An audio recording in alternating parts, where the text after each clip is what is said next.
यह कहानी बुद्ध के जीवन से प्रेरित है।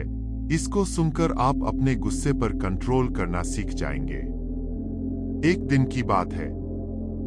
गौतम बुद्ध अपने शिष्यों के साथ एक नदी के किनारे पर एकदम शांत बैठे हुए थे। उन्हें इस प्रकार बैठे हुए देख शिष्य चिंतित हुए कि कहीं वह अस्वस्थ तो नहीं है। तभी एक शिष्य ने उनसे पूछा कि आज आप मौन क्यों बैठे हैं? क्या शिष्यों से कोई गलती हो गई है? इसी बीच एक अन्य शिष्य ने पूछा कि क्या आप अस्वस्थ हैं प्रभु? पर बुद्ध फिर भी मौन ही रहे। तभी कुछ दूरी पर एक व्यक्ति था। वह उन पर जोर से चिल्लाया कि आज मुझे सभा में बैठने की अनुमति क्यों नहीं दी गई है? बुद्ध आंखें बंद करके ध्यान मग्न हो गए। वह व्यक्ति फिर से चिल्लाया, मुझे प्रवेश की अनुमति क्यों नहीं मिली? इसी बीच एक उदार शिष्य ने उसका पक्ष लेते हुए कहा कि उसे सभा में आने की अनुमति प्रदान की जाए। बुद्ध ने आंखें खोली और बोले, नहीं, वह अछूत है, उसे आज्ञा नहीं दी जा सकती। यह सुनकर शिष्यों को बड़ा आश्चर्य हुआ।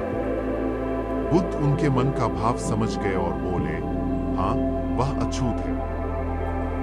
इस पर कई शिष्य बोले, हमारे आश्रम में जात पात का कोई भेद ही नहीं, फिर वह अछूत कैसे हो गया? तब बुद्ध ने समझाया, आज वह क्रोधित होकर आया है। क्रोध से जीवन की एकाग्रता भंग होती है। क्रोधी व्यक्ति प्राय मानसिक हिंसा कर बैठता है, इसलिए जब तक वह क्रोध में रहता है तब तक अछूत होता है। इसलिए उसे कुछ समय एकांत में खड़े रहने दीजिए। क्रोधित शिष्य भी बुद्ध की बातें सुन रहा था।